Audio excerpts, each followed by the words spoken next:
Listen, I get it. You like saving in Bitcoin. But check this out. You can actually complement your HODL position by investing in Bitcoin startups. If you want additional upside and enjoy learning about angel investing, you should check out Lightning Ventures. Lightning Ventures is a great way to stack real equity in Bitcoin-only companies. They've invested in businesses you've heard about on this show, including Azteco, Crowd Health, and Swan Bitcoin. And Lightning Ventures makes it easy to get started in the world of early stage investing. The minimum investment is only $1,000 per deal, and you only invest in the deals that make sense to you. So, if you want to get a behind-the-scenes look at the startups you know and love, if you want a chance to support their growth, and if you want another opportunity to profit as the Bitcoin ecosystem develops, check out the 60-second application in the show notes to get started today in building a world that runs on better money. Cold plunge, salt room, and red light therapy. Thanks to guys like Joe Rogan and podcasts in general, like Andrew Huberman, those services have exploded. But we've kind of been here for the last 15 years championing these things. And these are the things you would have had for recovery if you were a high level athlete. And now it's kind of like, here, these are available for just the average person, like the person that wants to make sure that they're energized to go out and play pickleball, or they're energized to go out to their kids' soccer practice and those types of things. Welcome to the Business Bitcoinization Show, the show dedicated to helping you enrich your life and grow your business with Bitcoin, the hardest money on planet Earth. I'm your host, Josh Friedemann, and our guest today is Brian DeMint, who's the owner of Salt and Light Welness, the head of marketing at the Orange Pill app, and the author of 2 Bitcoin-related books. We're going to be talking about all of that in today's interview, which runs a little bit longer than usual, so I want to hop right into it, but not before we have this week's Bitcoin Meetup Spotlight. And this week, it's my meetup, the Jackson, Mississippi Bitcoiners. Join the Jackson, Mississippi Bitcoiners for their halving party on April 20th from 12 to 4 p.m. at the Bellhaven Town Center, aka BTC in Jackson, Mississippi. Come out to experience live music by John Hart and friends, local food trucks, and Bitcoin activities for the whole family. If you can't make it for the party, join the meetup for their monthly gathering every second Thursday of the month at 5:15 p.m. You can find out more about the Jackson, Mississippi Bitcoiners on Twitter at JXNMissBitcoin or on their meetup page. You can find those links down in the show notes, along with the link to the Oshi app, which you can use to find a Bitcoin meetup near you. Now, we're going to get to our interview with Brian right after this.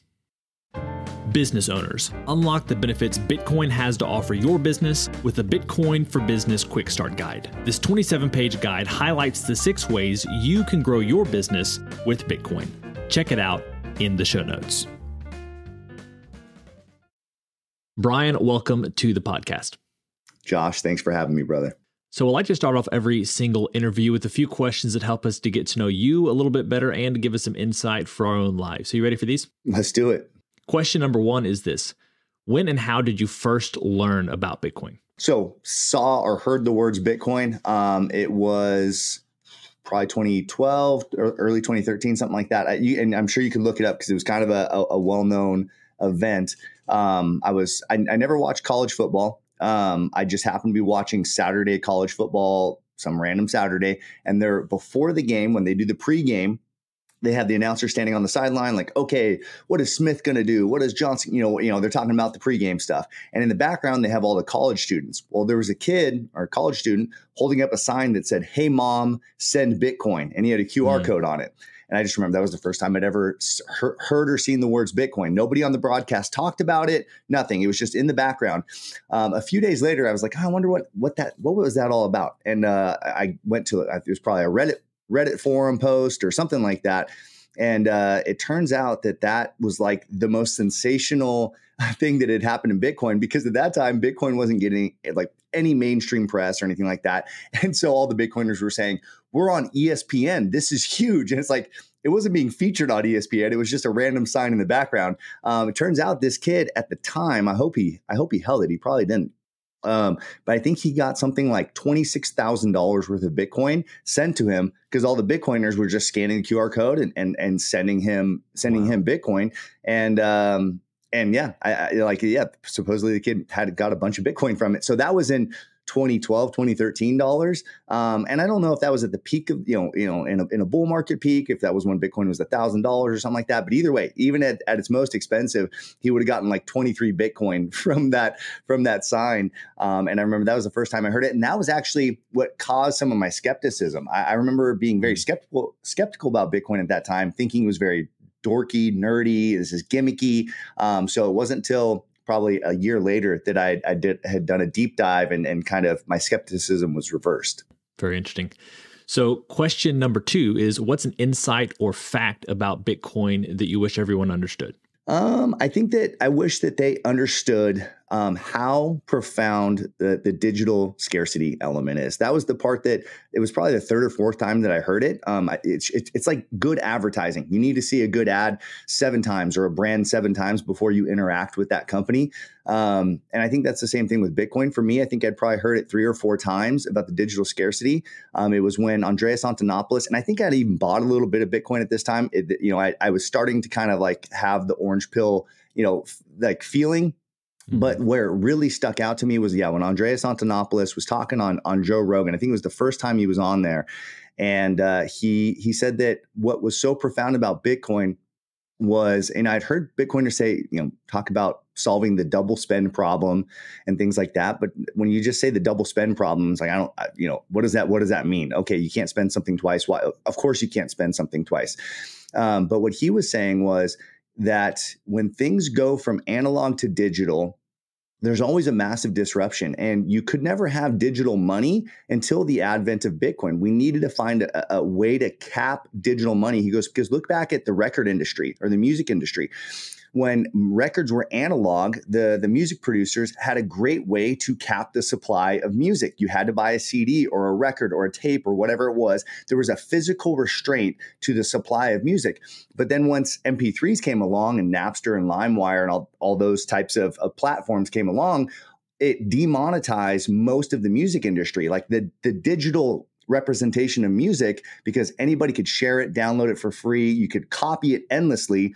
And so that took almost all of the monetary value out of music because it was no longer scarce. And so we could never have money that was digital until you found a way to make it scarce. That was when Andreas Antonopoulos framed it that way. It was like, oh, this is profound. It was like humanity was prevented from moving forward in the digital age of money until we had a way to do this. And that was like the framing I needed to really make the light bulb go off. And the scarcity element still blows my mind. Like, so once or twice people have pushed the question back on me, and I always go back to the scarcity, like every time. And I remember when I was younger thinking, trying to like conceptualize infinity. And every time I thought I had it figured out, I'd realize that I wasn't any closer to figuring out than I had been, 5 minutes earlier, which is kind of about the time span that when I was, 10 years old, I was thinking about infinity. But just the raw scarcity of Bitcoin blows my mind. And we're having this conversation the day that Saylor has announced a MicroStrategy has officially gotten more than 1% of the entire supply. And that is also incredible. But just having an asset that is truly scarce, where you can't go to the ground and dig out more, no matter how much you want, just blows my mind. Yeah, it's a very profound thing, and we have a hard time grasping finite supplies of things. Like it goes beyond scarcity. It's finite. Gold is scarce, right? We kind of think we know how much there is, but we would really be surprised, I'm sure, if we hit some giant pocket the size of Texas underground that was full of gold, or we always say an asteroid crashes into the planet and it's full of gold, right? Like we think we have, and I'm sure in the universe, I don't know if the universe is continuously expanding and creating more gold or whatever, but if it is, then there's an endless supply of all minerals, all gold, all kind of elements in the universe are expanding infinitely. And again, I don't know if that's true or not. That's a scientific theory, but that's kind of the prevailing scientific theory. And so all elements could be scarce, but there's an expanding currently it's scarce, but 5 seconds from now its supply is increased. Bitcoin is finite. It's the only other thing besides the days of our lives that are like absolutely numbered. Now, we don't know how many days of our lives are numbered. Like, we don't know what that number is, but that's part of what makes Bitcoin's so kind of profound. So I start to think about money in terms of generational now. I start to think about, wow, my life is very uncertain. I just flew out to Portugal for Bitcoin Atlantis, but like you never know what could happen on a flight or when you're traveling abroad or anything like that. So all the uncertainty that comes along with being a father, and I have young kids, they're all 10 and under. Like my family is very dependent on my survival. Like I don't, I'm not that concerned about my life other than the fact that I need to provide and protect my children. Mm-hmm. And now the uncertainty of my days on this planet, if I'm pricing everything in dollars, which is also uncertain, I have two variables that are very shaky. But when I start to price my future in something that's finite, that I have an absolute knowledge of what it's going to be 5 years from now, 10 years from now, I know that if I pass on 1 million sats to my children, or however many sats you pass on to your children, I know, just like you were talking about Michael Saylor having 1% of the supply, I know that I'm passing on some portion of the total supply of Bitcoin to the next generation. If I pass on dollars, I'm passing on uncertainty. And that's a nice check. Bitcoin is a nice check on the uncertainty of the days of our lives, which is scarce, but I don't know how many there are. Bitcoin is the only other thing that's truly scarce or finite, but I do know how many there are. So it provides a little sustainability, a little reliability in my future planning for my family or even for my own finances. But I particularly think about it in terms of my children. Great thoughts. Question number 3, and I'm guessing you're going to be a little biased here, but what is the Bitcoin resource you most recommend to other people? Yeah, I mean, we build resources for a living, so I think that we are going to be biased towards those. Well, let me start with one that I'm not biased towards. I think that companies like Swan and River are like really cool Bitcoin exchanges. The Bitcoin Well, I actually have never interacted with the Bitcoin Well, but I know that these Bitcoin companies that are exchanges where you buy Bitcoin, like some of them you can't even sell Bitcoin back into them, but they promote self-custody. So as far as like, I get so many people that are asking now, and I'm sure you're the same way. So many people are asking, how do I get started in Bitcoin? What's the first step? It's just like buy a little bit of Bitcoin. I think sometimes we overlook the exchange itself. Like when I for years, for the last 2 bull runs, I sent everybody to Coinbase. And now I kind of regret that, because they inevitably get into altcoins and they go down all sorts of rabbit holes and things like that, like I did as well. And so I think that a great resource is a good exchange. So do your homework on a great exchange if you're a Bitcoiner, and find one that you like working with that has good fundamentals and good Bitcoin only principles, and start sending people there. So that's one of the often overlooked things. So, but as far as Bitcoin resources that I like, I really, the Orange Pill app is a critical piece of the social infrastructure for Bitcoin. I think it's really important. And I don't think it's just me, but I think a lot of Bitcoiners, this is why the company exists. The market's proving it, that Bitcoiners want to connect with other Bitcoiners, and talking to other Bitcoiners on Zoom like this is fine. Or, we're not on Zoom, but over a video call is fine. Talking to people on Nostr or Twitter, those are cool. Those are cool interactions. But what is really missing in the Bitcoin community is person-to-person connections. That's why I think Bitcoin conferences are so big, but those are infrequent. They're expensive. So Bitcoin meetups and Bitcoin one-on-one connections are vitally important. So that's why the Orange Pill app exists. If you don't have a community in Bitcoin, it makes it very difficult. The bear market, which will eventually come again, is so much more tolerable when you have Bitcoin friends that are holding you accountable, that are, it's easy to be diamond-handed when you have other friends who are diamond-handed, and when you know them, and when you went and got coffee with them last week and you saw the conviction in their eyes, and you saw the care and the compassion, and you guys aren't just talking about the Bitcoin price, you're talking about all the wonderful things that's happening in Bitcoin and how you're orange pilling your local community. There's a group of Riverside, I live in Riverside, California. There's a group of Riverside Bitcoiners who I don't even know other than being on Orange Pill app, who are trying to orange pill coffee shops around me. And one of the coffee shops is my friend's coffee shop. I know the guy who owns it, but it's so cool to see other Bitcoiners in my community trying to orange pill these people. So community is so important in Bitcoin. And then obviously, like I wrote this book called Bitcoin Evangelism. If you need a kind of a resource, it's great for new coiners or no coiners, but it's really written for the Bitcoiner who has a hard time articulating Bitcoin to their friends. Like, how do I, as a new Bitcoiner or even an experienced Bitcoiner, but I can never effectively orange pill people? there's tips and tricks and like easy to grasp arguments for how to explain things that can be kind of complicated. But how do you explain it to whether it's your grandma who's a gold bug and like doesn't like technology, or how do you explain it to your friend who's a freedom maximalist and they're like total free speech advocate, but they don't quite get Bitcoin? That should be one of the primary people to be orange pilled and should want free money. And it's a shame how many people, I go to freedom conferences and I speak at these places, and it's crazy how many or how few people that are advocates of freedom and freedom of speech, freedom of the press and all those things, but they don't understand Bitcoin. And I think that's one of our big fields of battle right now. Yeah.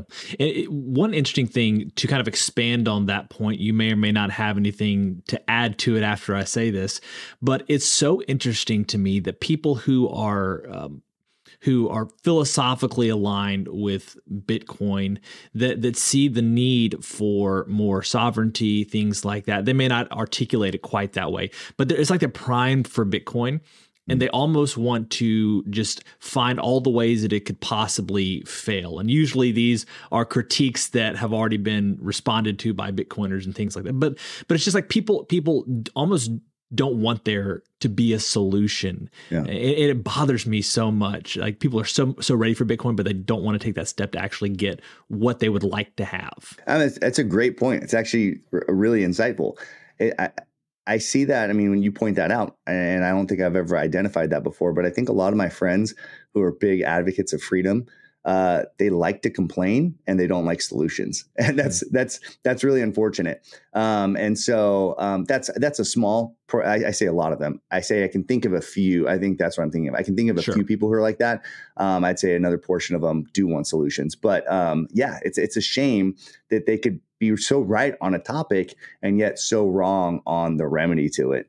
So question number 4, we're getting outside of Bitcoin for this. Beyond Bitcoin, what's a resource, tool, or idea that's been helpful to you or one of the many projects you've been working on recently? You know what? I'm trying to find the book. So in my business, you can see my hat, Salt and Light. Well, in one of our businesses, my oldest business, we started it in 2008. My wife and I, right when we were out of college.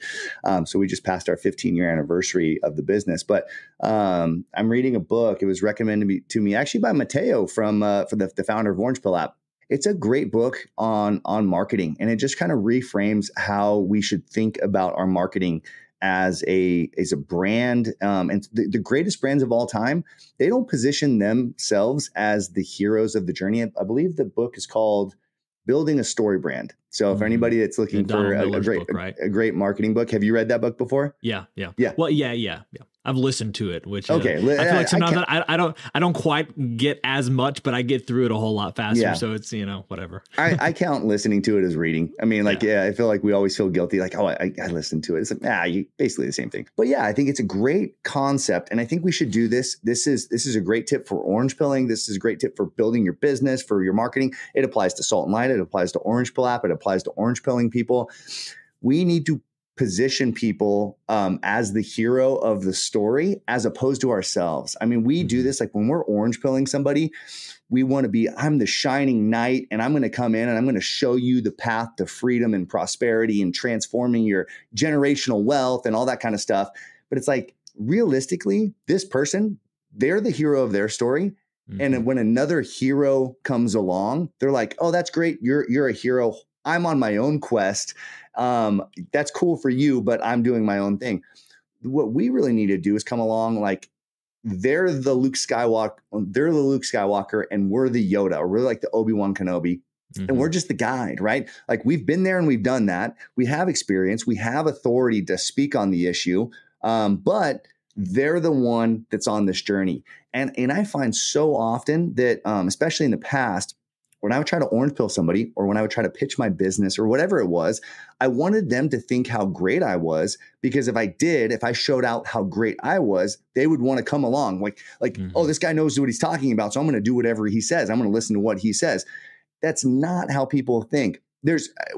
It's different when you're a celebrity, right? Like if a celebrity says something and they endorse a product, but we're not celebrities. We don't have that kind of charisma or that kind of clout in this person's mind. And so we need to really focus on them being the center of their story. At the end of the day, everybody that opts out of fiat them and into Bitcoin, or they opt out for Salt and Light. Anybody that opts out of kind of the fiat medical system, the fiat health, the old way of doing things, the food pyramid of our diet and those types of things, and they opt into new and fresh and innovative, more holistic ways of treating their health, like that's empowering to that person. Like, I don't need to make that story about me.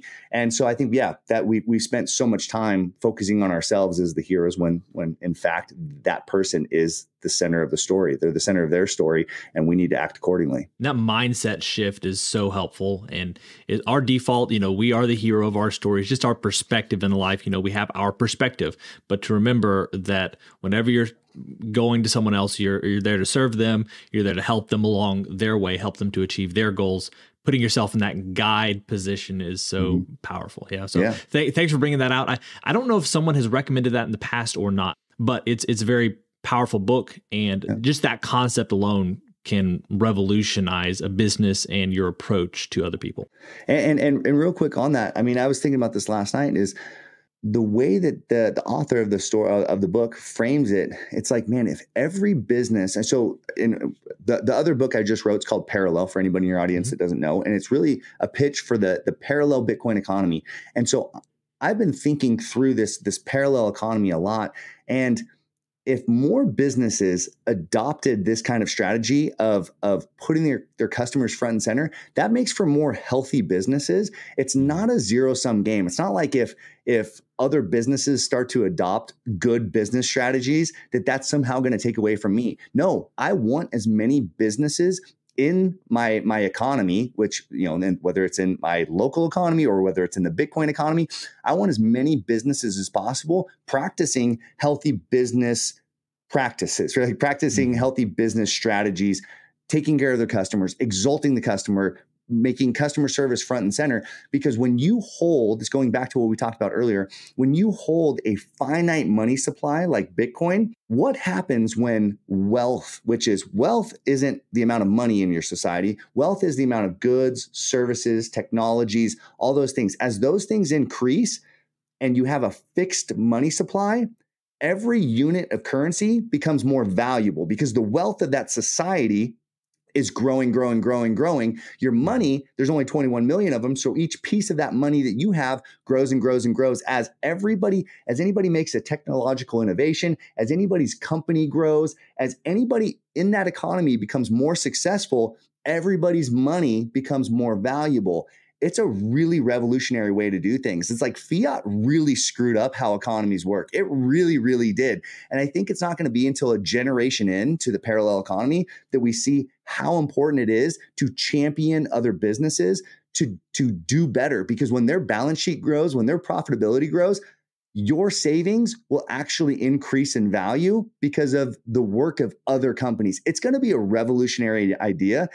We've never experienced anything like it just because central figures have always wanted to scrape some off the top. And so we've never gotten to see these benefits, but it's going to be a really, really beautiful thing for an economy to flourish this way. Well, now we have our final, what we call our arbitrary but insightful question, and it's this. As a general life principle, is it better to ask why or why not? Man, you really stumped me here. I'm going to say, I'm just going to go with why. I think that maybe I was always defaulted to why, but I think the act of having somebody explain it to me in the positive has usually been pretty helpful, but yeah, I don't know. I guess I've never considered the why not. So maybe that's my shortcoming there.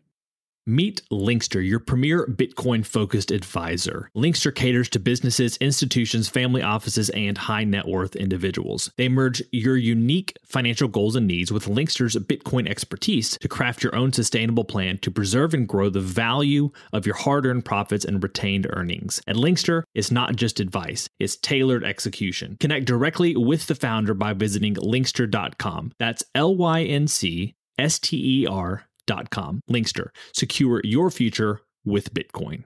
Today's episode of Business Bitcoinization is proudly brought to you by Welness Commerce, where the future of business technology meets Bitcoin. As we journey through the era of Bitcoin and its transformational impact on businesses, there's one name that stands out: Velis Commerce. Whether you're looking to build a cutting-edge website, a seamless mobile app, or custom software, Velis is your go-to team. They've been diving deep into the world of Bitcoin since 2014, making them one of the most experienced groups for integrating Bitcoin and Lightning payments into a variety of digital platforms. But here's what truly sets them apart. Velis Commerce doesn't just build. They bring a wealth of knowledge to ensure your project's success from day one. Their team understands the nuances of Bitcoin, ensuring that your business stays ahead of the curve. And for all business Bitcoinization listeners out there, Velis Commerce is offering a free consultation to kickstart your project the right way. So if you're ready to future-proof your business in the coming age of hyper-Bitcoinization, head over to veliscommerce.com or reach out on Twitter at veliscommerce. Let's make sure your business thrives in the Bitcoin era. All right, so Brian, we're here today to talk about your business, Salt and Light Welness. We're going to be talking about everything else you're doing as well. We've already touched on it a little bit. The cool thing is, I since interviewing Mateo probably a little over a year ago, quickly after hopping off that interview, maybe even before the interview when we were just talking beforehand, I became a lifetime member of Orange Pill app. Big fan of it. We don't have a ton of people in the kind of the central Mississippi area on the app yet. I imagine that will change in the future, but it's just so cool to be able to, if you're in an airport, you can open up the app, see who else is around who might be a Bitcoiner if you have a long layover. That type of stuff is really valuable. So big fan of that. Recently, you've added this merchant element where people can promote their businesses on the Orange Pill app. And I was reaching out to a number of businesses. I've interviewed some of them already for the podcast. But I reached out to Salt and Light Welness, and you said, hey, it's Brian. We've been talking already. And so it's just kind of cool to have that connection. I had no idea that it was you, but here we are today. I'd been wanting to talk to you anyway, so it's a great fit.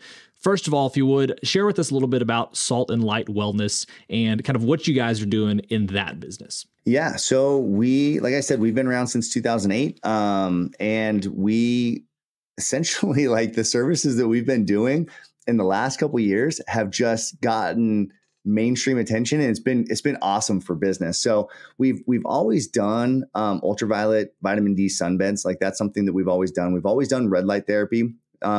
Sunbeds were popular, for people for tanning, which that wasn't our primary use for them. We would do it for people who were supplementing their vitamin D. But you would inevitably get like the lady who's like, I'm going on vacation and I want to come and use a sunbed. We're like, okay, that's fine. But then we'd also do red light therapy. So light, different forms of light affect our bodies in different ways. And it's obviously, we know that sunlight does that, UV light does that, but a lot of people aren't familiar with things like red light therapy, where sunlight stimulates the melanocyte in your skin. It's a cell in the skin that produces color, produces melanin. Red light therapy, it stimulates something called the fibroblast in your skin, and that stimulates collagen production. So it actually aids in the repair of cellular tissue. So if people have scarring, if they have skin conditions like eczema, acne, those types of things, it's really helpful in the repair of damaged skin. We also do infrared saunas. So everything that red light therapy does, it's a longer wavelength. So it actually penetrates through the skin. It doesn't help the skin. What it does is it helps internally. So if you have torn muscles, if you're recovering, it's great for detox. When you sweat normally, like if you went out and you played, basketball or something like that, and you sweat, your sweat has 2 to 3% toxins in it. I mean, it's kind of gross to think about, but that's one of the ways that our body gets rid of toxins. Mm-hmm. But your normal sweat has about 2 to 3% of toxins in it. When you do an infrared sauna, the sweat that comes out, it's called a cellular detoxification. It's actually pulling toxins out of your cells. It's not just in your excess water that it's pulling toxins out of. It's actually pulling it from the cells. So you have 19 to 21% toxins in the sweat that comes out of an infrared sauna sweat. So you're sweating, about twice as much, almost 10 times as much toxin out when you do an infrared sauna. So for people we have all sorts of women who are coming in for issues with like hormonal issues or fertility issues. One of the main reasons people, young ladies, have fertility issues is because they've had all sorts of medications and all sorts of contaminants from their environment, their water, their air, and all sorts of stuff like that. And it makes it very difficult for them to have children. We've had so many women who, after a 6-month regimen of particular diet, exercise, and then detoxification cycles, that have, children now. And it's a really cool thing to be a part of that process. We also do cold plunges. We do salt rooms, and which cold plunge, salt room, and red light therapy, thanks to guys like Joe Rogan and podcasts in general, like Andrew Huberman, those services have exploded. But we've kind of been here for the last 15 years championing these things. And I always use cold plunge. I'm a former MMA fighter. I still compete in competitive Brazilian jiu-jitsu tournaments and things like that. I've always used cold plunge ice baths for my recovery. And I just thought that was kind of like standard protocol, but now it's become cool for like the middle-aged mom to do it just for her own recovery and that sort of thing too. So we have a lot of athletes, but we also have a lot of just regular people who are looking to be more fit and healthy in their daily lives. The things that we have are kind of what your college team room used to have if you were a Division I athlete. These are the things you would have had for recovery if you were a high-level athlete. And now it's kind of like, here, these are available for just the average person, like the person that wants to make sure that they're, energized to go out and play pickleball, or they're energized to go out to their kids' soccer practice and those types of things. So we have 3 locations in the Inland Empire in Southern California. We have 2 licensed locations coming on the way. And then we have a 4th location of ours that's going to be built in a nearby city here. So we should have about 6 or 7 locations in the next 18 months, which we're really looking forward to. That's awesome. And so, if people aren't in your area of California, what would you recommend kind of on a level of importance as far as the services go, but also the level of affordability for people to look into for themselves?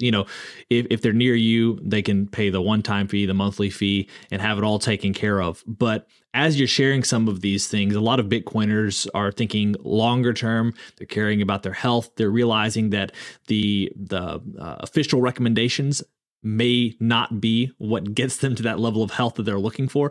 So of the services you provide, what do you see as the most important, and the ones that the average person or Bitcoiners are most can most easily incorporate into their lives? Yeah. So just the cheapest and most efficient, and we even suggest this to our customers, natural sunlight. Go out and get natural sunlight. Like ours is a, it's the same thing. It's the same wavelengths as outside. There's nothing different about it. They're these very high tech ultraviolet units, but it's free outside. We live in Southern California where like there's sunshine that's plentiful. Unfortunately, a lot of our customers live indoor, they work indoors. So they're indoors all day. And so maybe they can come on their lunch break. Maybe they can come after work when it's not sunny out. But at least on the weekend, try to get out on Saturday and Sunday and try to expose as much of your skin as you can to natural sunlight midday between 11 a.m. and 1 p.m. Is when you get that. Early in the morning, you actually get infrared light. That's why in the morning and in the evening, you kind of see an oranger sky. It's because you're actually getting more of the infrared. So the atmosphere is filtering out most of the UV, but you're still getting hit with infrared light. So if you want infrared light exposure, you go out earlier in the morning and you expose your skin to sunlight, which can be kind of colder. And then in the evening, you can do the same thing. So you can actually get these services for free outside. It just takes a little bit of knowledge of when to do it and how to do it. And again, living in a location where that's available.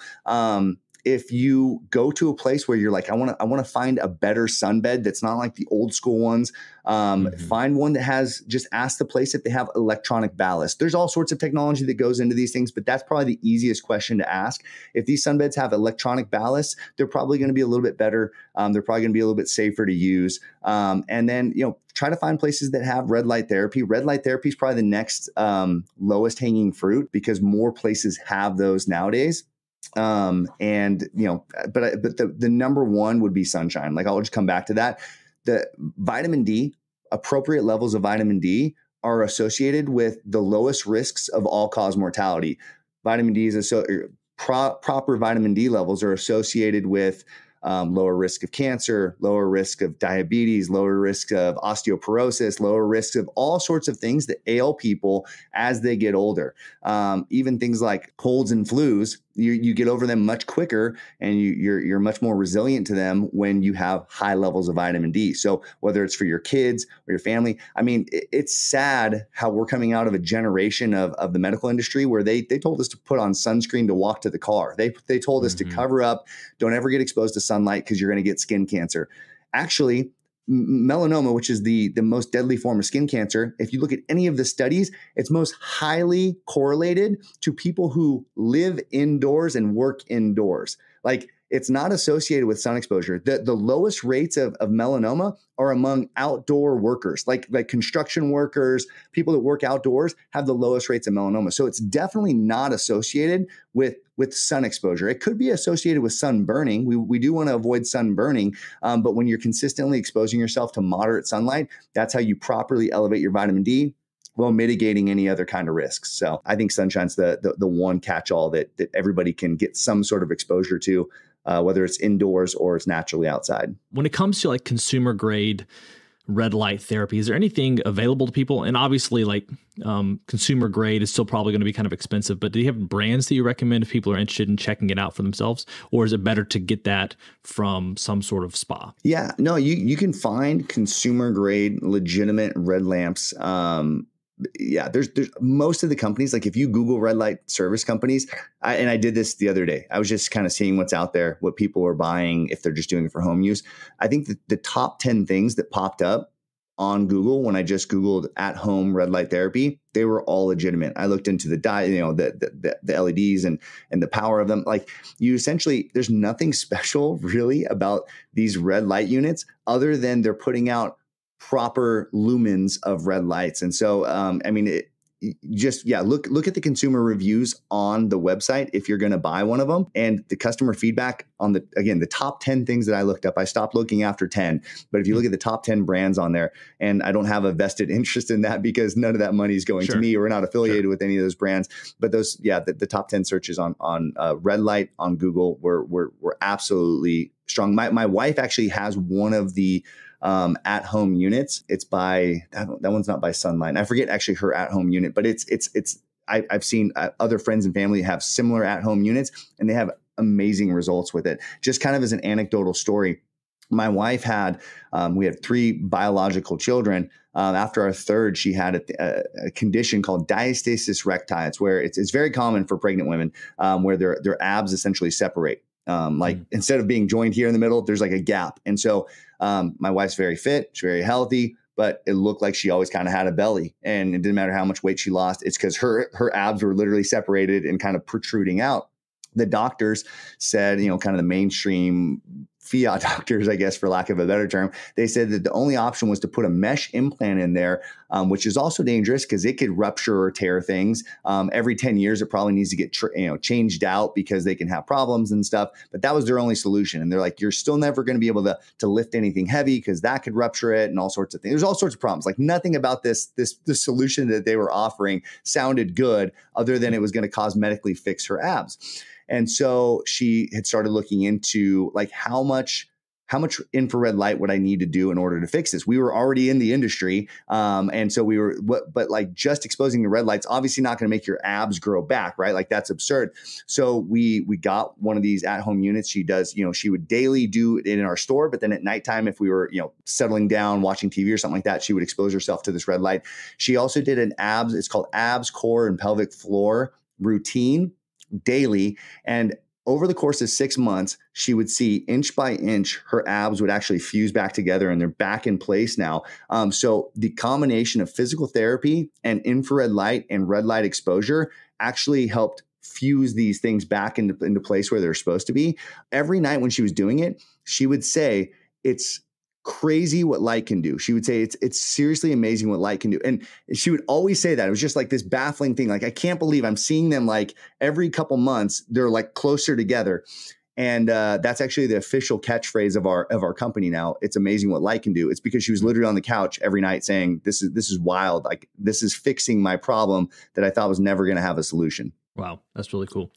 So could you share a little bit more about your new book, Parallel, what people can expect and where they can get it when it's released? Because I think I saw it. Is it released now? Is it like actually in print now? We released an exclusive, like, early edition of it at Bitcoin Atlantis, which, those people are kind of early readers of it. There's going to be, it's been edited professionally multiple times, but I guarantee they're going to find typos and things like that. So we're in the process of still clearing it up. It's the full release date is on the Bitcoin halving. So we'll find out in that last 2-week difficulty adjustment of when the actual release date was. We have it kind of pre-sale launched, ready to go on April 16th, but it probably is going to be closer to the 19th or 20th. But people can go on and pre-order the book right now on Amazon. It's like the #1 trending book in its category for the pre-launch, which is awesome. But Parallels, it's simply the case for the parallel Bitcoin economy. I mean, it's really that simple. The first chapter of the book we're really in this, in this phase. It's a perfect storm of perfect storms. I mean, for anybody that's familiar with the fourth turning, like we're in the middle of the fourth turning, right? We're in the middle of a confluence of there's a 250-year cycle. Ray Dalio talks about this. He talks about the 250-year political cycle, the 80-year financial cycle, and then the 50-year technological cycle. Usually those cycles happen at different times. All three of those cycles are converging right now. And each time those things flip-flop, they flip-flop or they waffle between centralization and decentralization. Well, right now, we're waffling back towards decentralization in all three of those categories. We're also seeing three things that are present anytime there's a paradigm shift. Paradigm shifts only happen when there's a will for change, a social layer to connect those people, because you could have 1 million people that want change, but if they don't know each other and they're not connected, then change doesn't happen. So there needs to be a will for change, a social layer to connect those people, and then a technological innovation that enables those people to compete with the status quo, the establishment. And we see that we go over historical references to that, like the Reformation. There was a will for change, and then there was a church movement behind it after Martin Luther nails the 95 Theses to the Catholic Church. And then there was the advent of the printing press, which had happened 50 years earlier. And so now, because Bibles were much more widely distributed, the Reformation happened. And so you see a split between the Protestant and the Catholic Church, and it decentralized the church model. The church had become very centralized under the Catholic Church and became decentralized after that. And so we go through some of those historical examples of these ebbs and flows, and we're actually in the middle of probably the craziest perfect storm of perfect storms humanity's ever seen. And we're seeing a convergence towards decentralization. We have Bitcoin, and we have a massive will for change around the world. And so we're at this really important time of history where everybody has the chance to participate in this new economy that's never existed before. We've never been able to have a worldwide parallel economy that enables people to opt out of the existing system. And so the book covers, kind of the tyranny of the existing system, but it has a very optimistic approach of how we can take step-by-step actions to contribute to the parallel economy. You don't need to go entirely on a Bitcoin standard today in order to make the parallel economy happen. You just need to find little ways to opt out of the existing system. And step one, most people probably watching this show have done that. They've bought Bitcoin, right? Every sat that you buy is one vote against the central bank, right? You're voting for Bitcoin. You're voting against the central bank. Every vote you make, and we call these votes, right? It's like elections. You might think they matter. You might think they don't matter, but elections in the market, what you do with your money, your time and attention is the most powerful vote that you can cast. And every sat that you buy, again, is an opt-out, is a vote out of the existing system. Every sat that you spend is also a vote out of the fiat economy. It's a vote towards the Bitcoin parallel economy. And so it gives you a pretty optimistic approach of how to build this thing step by step in a reasonable and manageable way, as opposed to just taking on more than we can handle. Excellent. Well, I appreciate you sharing those thoughts. One thing that stuck out to me, and then we can wrap up here, but just the idea of recognizing that we're in a tough spot here, but we have the tools to fix it. It's a very Bitcoiner mindset. It's like things aren't looking great now, but we can kind of see around the corner that we're getting to a better spot. So sounds like very, very much aligned with the Bitcoin ethos, which I'm not surprised at all about. Yep. Do you have any final thoughts to share as we're wrapping things up, as well as where you'd like for people to go to, keep up with you in any number of ways that they can, based off of today's interview? Yeah, well, if somebody has a business that accepts Bitcoin, please go to the orangepillapp.com or actually orangepillapp.com/merchants and register your business there. I mean, we're really trying to build out a network of businesses who accept Bitcoin so that when Bitcoiners open Orange Pill App, they can find like, hey, there's a taco shop down the street, or there's a wellness studio down the street where I can go and spend my Bitcoin. And even if you're not a business or you're not like a brick and mortar business, you can still register an Orange Pill App account. And if you're a Bitcoin lawyer or you're just a lawyer who also happens to accept Bitcoin or whatever you do in the fiat world, somebody's willing to pay you Bitcoin for that exact same thing. And so just put in your profile that like, yeah, I'm a lawyer, but I also accept Bitcoin. We've hired lawyers through. That's why I just keep saying lawyer, because we've hired a lawyer through Orange Pill App. So it's just like, that's how you develop this circular economy or the parallel economy, is just by putting yourself out there. Maybe it's going to be 6 weeks until somebody, if you're a graphic designer, maybe it's going to be 6 weeks before somebody pays you in Bitcoin to develop a logo or something for them. That's fine. That's just one little step. Now you can say you're officially a Bitcoin graphic designer because you've accepted Bitcoin for a gig. Find something that you can either buy in Bitcoin or find something that you can sell in Bitcoin. Either side of that equation takes a big step towards this process of hyper Bitcoinization. And if you're in a place where you're still trying to orange pill friends and family, Bitcoin Evangelism, it's on Amazon. It's a really good resource to help with that. If you want to pay in sats for it, because Amazon doesn't accept sats, you reach out to me through Orange Pill App. We have copies available that we sell in Bitcoin. Bitcoin is preferred, so please, by all means, pay in Bitcoin for that. And for if you're in Southern California and you want to do cold plunge or sun beds or red light therapy or any of that stuff, stop by Salt and Light Welness. We have a few locations, and we would love to host you. And if you reach out, I'll probably give you honestly a couple complimentary services just so Bitcoiners can come in and try it. But if it's somebody that's in the area and they want to pay regularly, then we accept Bitcoin as well. Excellent. Well, Brian, thank you so much for your time today. It's been a pleasure. All right, my friend. Thank you, Josh. Well, friends, it's a wrap. Thanks so much for listening to this episode of the Business Bitcoinization Show. If you want to reach out to either me or Brian, you can find those links down in the show notes. And be sure to get out there and get some sunlight. As always, keep building, keep growing, and until next time, keep living and leading well. If you're a regular listener of the podcast, thank you. If you want to take a further step in your support for the show, you can help us grow by listening on Fountain, a value-for-value podcast app on iOS or Android. If you hear something you like that you disagree with or anything else, you can share it by sending some sats and adding a comment with your thoughts. Some of you have already done this, and I appreciate it. I'm going to begin reading your boosts on upcoming episodes, so if you have some insight or value to add, let the people know. Getting started with Fountain is easy. You can add Bitcoin to your Fountain wallet by using your fiat accounts or any Lightning wallet. And one of my favorite features is that once you're using the app, you can earn sats just by listening on Fountain. Check out the link in the show notes to get started with Fountain today.